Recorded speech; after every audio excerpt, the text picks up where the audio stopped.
Jadi kadang-kala konyol gitu cara kita bertahan. Nah, itu yang sering diperlukan refleksi filosofi itu supaya kita tahu bahwa bertahan itu bukan untuk mengalahkan.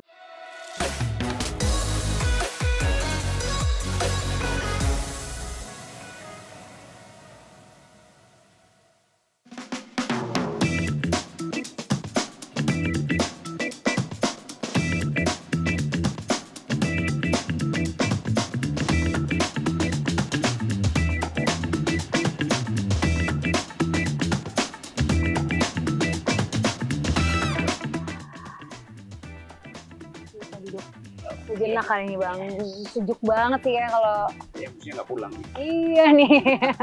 Pondok Rasa Mala sih kayaknya rekomen ya kalau buat G-Friends yang pengen healing ya, menghindari pening, boleh banget nih mampir di Pondok Rasa Mala. Ya. Bang, aku tuh mau tanya deh, penasaran banget, kan Bang Rocky ini hobinya mendaki gunung. Dari sekian banyak kegiatan outdoor nih Bang Rocky, kenapa sih mendaki gunung gitu? Saya selalu menghindar keramaian. Cara yang paling gampang menghindar keramaian naik gunung, karena nggak ada yang bakal bawa kamera buat ngejar-ngejar kan.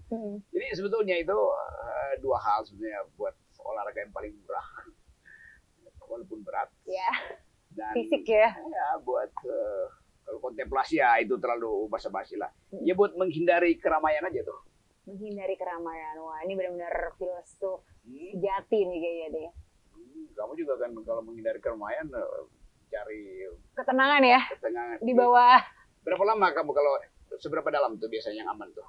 Kalau yang buat fun dive itu sekitar 20 meter kedalamannya ya. Untuk fun dive ya, menyelam untuk bersenang-senang gitu. Kalau profesional berapa? Kalau profesional ya ada yang sampai ratusan kan, Bung. 500 meter bisa. 500 meter buat yang biasa kalau kabel di bawah laut gitu. Tapi kalau buat yang aku pernah itu deep dive itu sekitar 50 meter. Nahan napas. Enggak dong.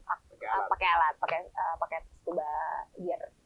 Oh, free dive yang tahan napas ya. Tahan napas. Nah, ini menarik juga nih. Kita ngobrol lah dari laut sampai ke gunung. Apa lo jadi kebalik nih ditanya nih. Gimana Bang? Iya kan filosofi juga dekat ya? Dengan laut tuh, karena filsafat itu dimulai di Yunani. Yunani itu laut tuh. Dan waktu perang Peloponnesia antara Sparta dan Athena, ada juga kegiatan diving untuk menyembunyikan barang rampokan.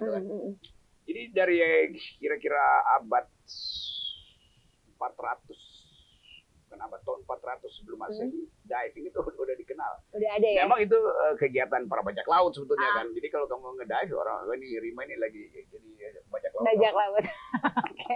Nah, Bang, kalau berbincang tentang filsuf gitu, tadi kita udah sedikit ngobrol dan gunung dan alam gitu ya.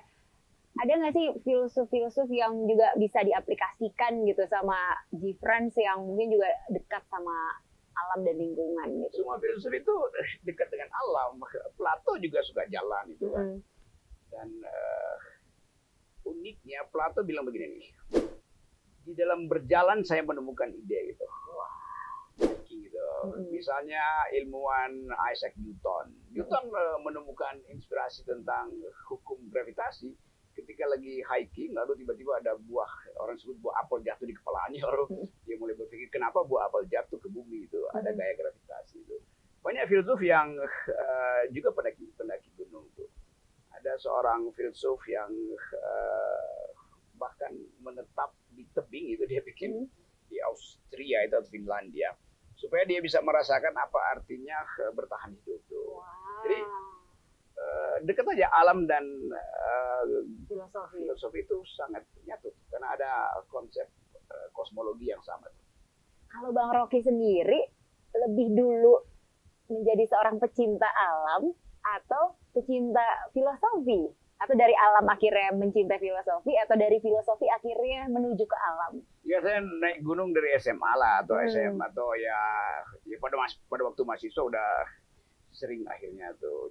Jadi ya bersamaan saya jadi mahasiswa, saya belajar filosofi gitu. Dan kan kita di awal kita naik gunung ya cari kegembiraan sebetulnya kan.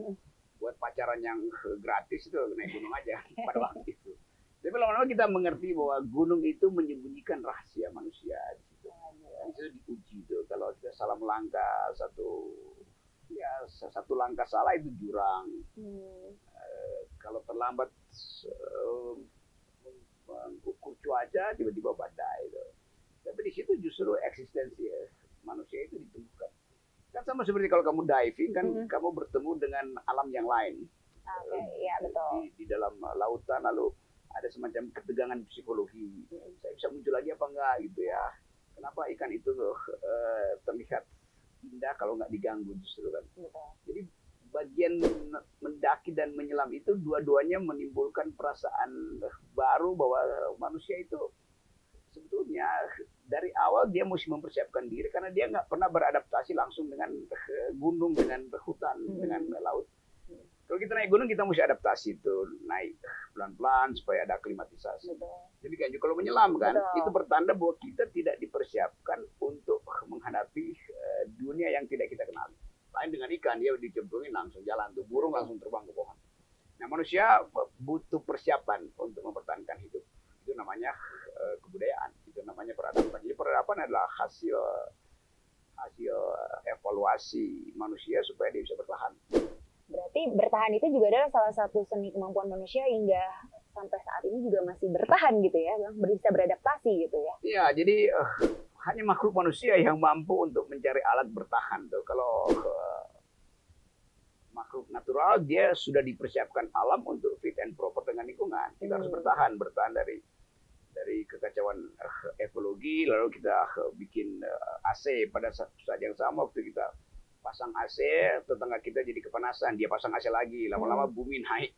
Jadi kadang-kala konyol gitu cara kita bertahan. Nah itu yang sering diperlukan refleksi filosofi itu supaya kita tahu bahwa bertahan itu bukan untuk mengalahkan sebetulnya. Kalau kita bertahan supaya nggak punah lalu kita nebang pohon sebagai kayu bakar itu artinya kita konyol kan. Jadi cara kita bertahan bukan dengan mengalahkan alam.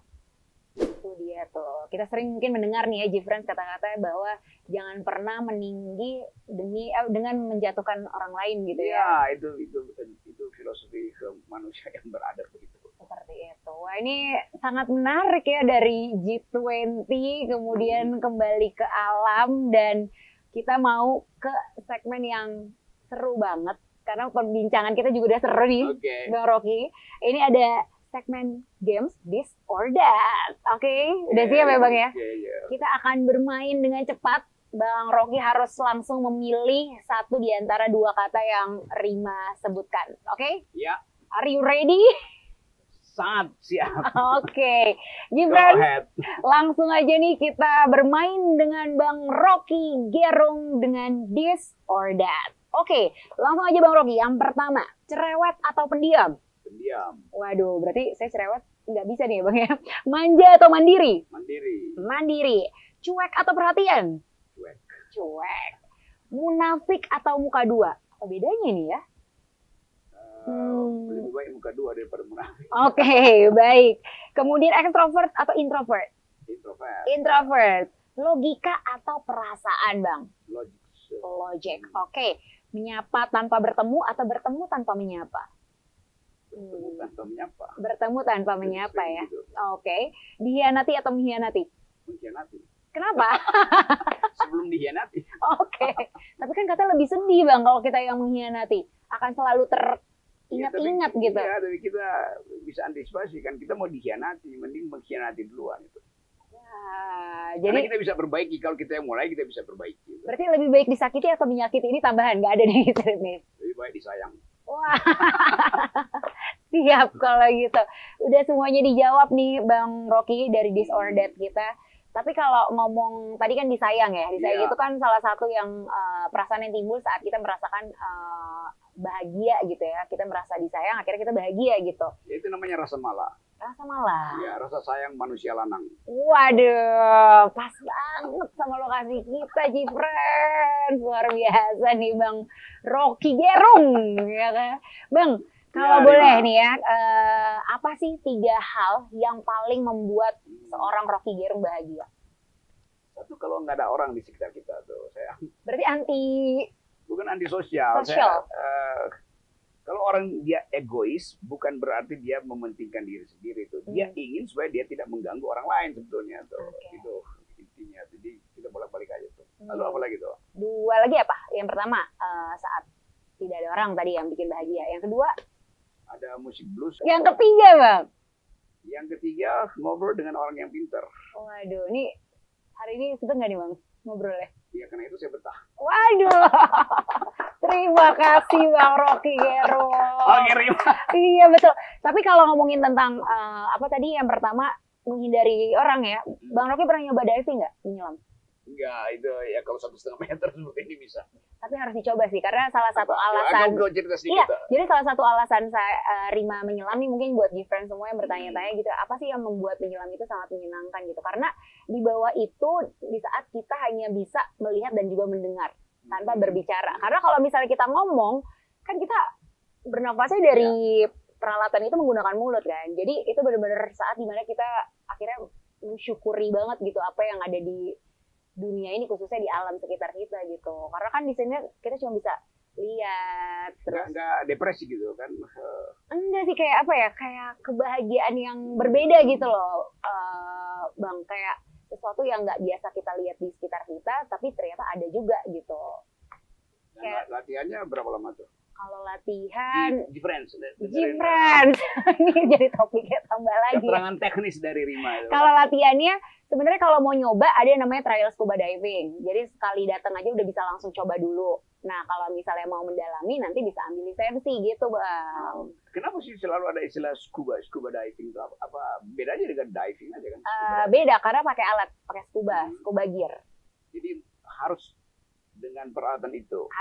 Dengan peralatan itu namanya scuba diving. Tanpa peralatan itu namanya free diving gitu. Oh, itu menyelam bebas. Itu bedanya. Kan sebetulnya di dalam interpretasi saya, orang menyelam dulu untuk cari makan kan, nyari ikan itu. Betul, kayak jadi rekreasi itu. Keluarga itu ya, Bajo ya. Bajo, masyarakat Bajo.